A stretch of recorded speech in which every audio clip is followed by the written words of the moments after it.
गिबियावनो आंनि अननाय आरो सिबिनायखौ फिन जासि हरफिननाय जाबाय। दा नै मेन टपिकआ लास्टआवसो जाहैगोन। सिगाङावनो आङो मोनसे खावलायनोसो लुबैदों आरो आंनि खावलायनायखौबो बा गासैबो बर' रायजो राजाया एसेब्लाबो नायहरगोन होननानै आं सानदों। बाथ्राया बेनो, बुंनायनि सिगां आं स्क्रिनाव होनानै दोनखादों मानि सायाव बुंगोन। दिनैहाय जोंनि XNDBफोर बिथांमोना सेन्ट्रेल जेलावहाय मोनसे बैसागु फोरबो खुंनो नागिरदों। ओंखायनो बावहाय आं सिदा सिदि बाथ्रा डनेट खालामनोसो नागिरदों। बे एकाउन्ट नाम्बार नुनाय जिहेतु आरो QR कड मोनसे नुदों, बावहाय मानो थाखाय होनाय जादों बेखौ जोंनि XNDBफ्रा दिनैहाय सेन्ट्रेल जेलावहाय मोनसे बैसागु फोरबो खुंनो नागिरदों। बे बैसागु फोरबो खुंनो थाखाय रांनि आंखाल बा फैसानि थाखाय गोनांथि जादों। बे गोनांथि जानायावहाय नोंथां रायजो राजानिफ्राय बा जोंनि जायफ्रा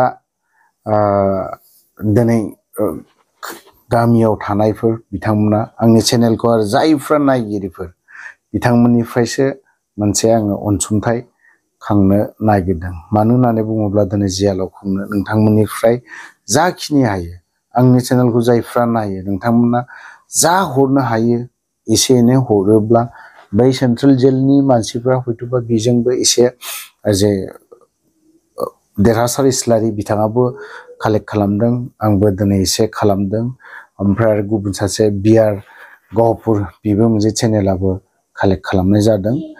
आरो बेखौ कालेक्ट खालामनायनि जाहोनाबो बेनो जे जायफ्रा खुंथायाव थानाय बिथांमोना हरोब्ला हरनो हायोमोन, नाथाय बिसोरो मालाबाबो हरनो हाया आरो हरा।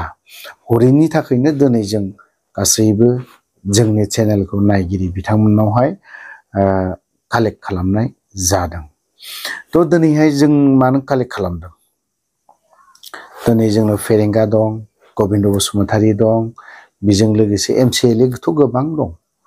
बिथांमोना जुदि सोरबा सासेया 20,000 हरोब्ला, सोरबा सासेया 30,000 हरोब्ला, सोरबा सासेया 50,000 हरोब्ला आरो बै सासेयाबो 10,000 हरोब्ला बेफोरबायदिया आरामसे खुंनो हायो। बिसेसखय गबिन्द बसुमतारीजों नैबे फेरेंगा बिथांमोना सानैबो गैयाब्लाबो 1 लाख जुदिखौ हरोब्ला बिथांमोना मोजाङै दिनै बैसागु फोरबोआव बोथिसेब्लाबो मोजाङै खुंनानै जानो हागोन। खिन्थु जों दिनैहाय बिसोरो मा खालामलायदों, MCLA नो EM नो बिथांमोना न'आव बैसागु फोरबोखौ रंजा बाजा खुंगोन, रंजा बाजा मिनि खुसि गोदोनायाव आर'नाइ लागोन बा माबा माबि लागोन। खिन्थु बे जायफ्रा थानायफोर जायफ्रा NDFB EM जादों, MCLA जादों बिथांमोननि सायावसो बुंदों दे आं बे बाथ्राखौ। जायफ्रा NDFB EM जाबाय, डिपुटि चिफ जाबाय, बिथांमोना दिनै NDFB जायफ्रा जेलाव थानाय बैसागुनि नामाव एसेसोबो 1 लाखसोखौ हरनो हायाना सासेयाव? बेसेबांखौ हरनो? बोसोराव खनसेल'सो खुंनाय। बिनि अनगायै बिथांमोनावहाय दिनावनो गैयाब्लाबो 30,000सोआ ओरैनो हाबो बाहेरा बेनिफ्राय एसे एनै आरामसे फैयो। बेफोरखौ दिनै मानो मावनो हाया? दिनै गावनि खोथाखौल' सानबा दिनै बिथांमोना बैसागुआवहाय EM नो डिपुटि चिफनो नोंथांमोना दिनैहाय न'आव गाजा गोमजा खुंलायनानै जाद्लायबाथ' जानाय नङा। नोंथांमोनाबो दिनै बे लेभेलनिफ्रायनो फैनाय, बै मोनसे आर्मि फरमेसनखौनो नोंथांमोना मानिनानै फैनाय, रुल डिसिप्लिन जेसेबां बेफोरखौ नोंसोरो मानिनानै फैनाय। ओंखायनो जायफ्रा जेलाव थानाय बिथांमोनाबोथ' बे मोनसे फरमेसनखौनो मानिनानै फैनाय, मानो होनो हाया? बियो होनो हायैनि जेबो गिदिर बाथ्रा नङा।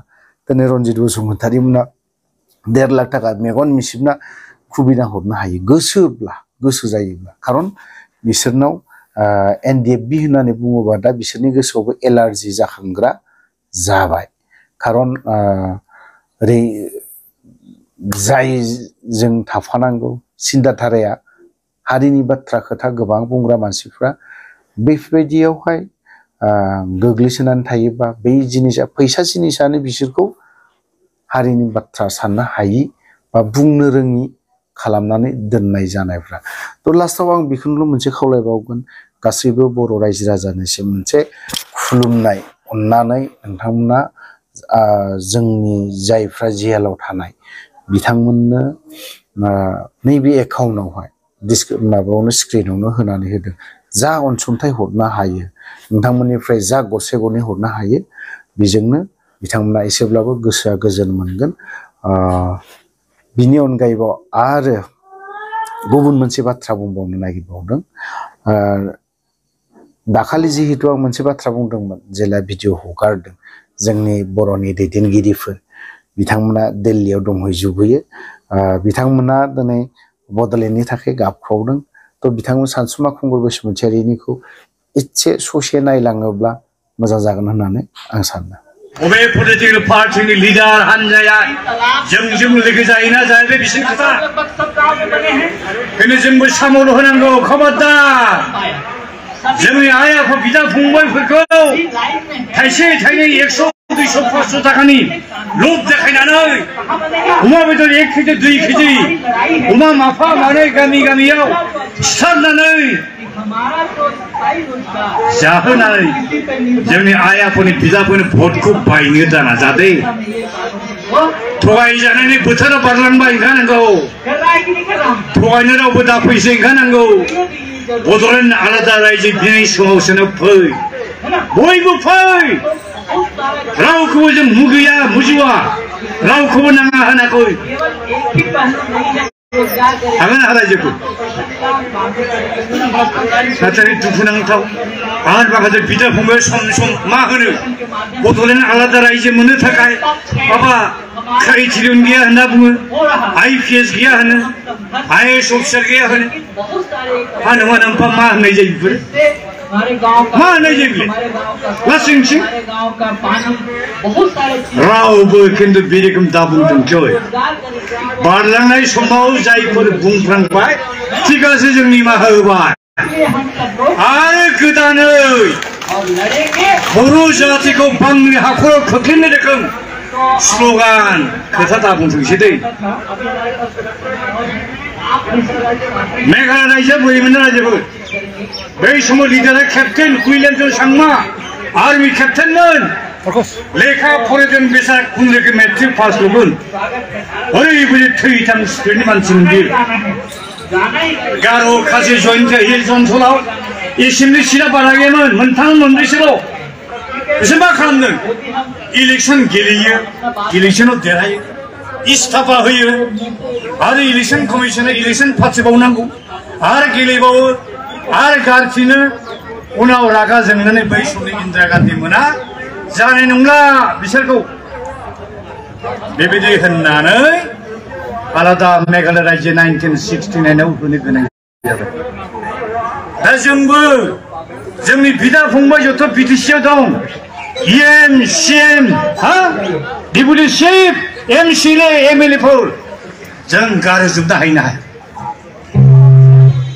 हाया बड'लेण्ड मोनागौमानि रावबो इलेक्सन गेलेनो मोना रावबो MLA MP जानो मोना MCLA जानो मोना गभर्नमेन्टआव थानो मोना होननो हाया बेखौबो हानांगोन रायजोफोर बेखौबो हानांगोन दा जोंहा बिराद दुखुनांथाव गुवाहाटी हाइकर्टआव PL केस होबाय उकिलनि फिस होनो हाया सान्ना बान्दा बिबा मा खालामो बस्थाके बस्था जायफ्रा खावना लांबाय नोंनि आंनि आइ आफाफोर मोनजानांगौ बड'लेण्ड थाखाखौ बिनि थेखे बेथेखौ सान्ना बिबा नों आं गाव जानो बिदों बायदिसो लायो फैसा गैया होनना बुङो मा हले बियो आरो सोरबा जुदि बर' जातिखौ थगायोब्ला बर' समाजनि नेम मथे खौलोबोद थाइनै रांल' फोनांनो हानांगौ रायजोफोर हायनो हाया खौलोबोद बे रोखोमसिम आवगायलांनांगोन बर' रायजोखौ in the long run I would like to appeal to the Prime Minister of India and the Union Home Minister to take appropriate actions to help ensure the creation of the much-long awaited separate state Bodoland without any politics, without any further motive. जोबथानायाव नोंथांमोन बयनोबो आंनि गोसो गोरबोनि अननाय खुलुमनायखौ बावनानै थारैनो दिनै जोंनो बड'लेण्डखौ नांगौ आरो जोंनो स्टेटखौ नांगौ। जों सोरबा सासे सानैयाल' दिनैहाय बायदि रोखोमनि खोथा बुंबाबो जाया। जों बर' रायजो राजानाव स्टेटनि थाखाय गोबां दासिमबो गाबखाङो। बड'लेण्ड होननानै बुंबा दासिमबो सोरबा गाबखाङो, दुखु मोनखाङो। जों बड'लेण्डनि नामाव गोबां गाबख्रावबाय आरो जों दाबो दैदेनगिरिफ्रा जुदि मोजां दैदेनोब्ला, मोजां जुदि लिड खालामोबा बड'लेण्डनि थाखाय जों मानो नाङा।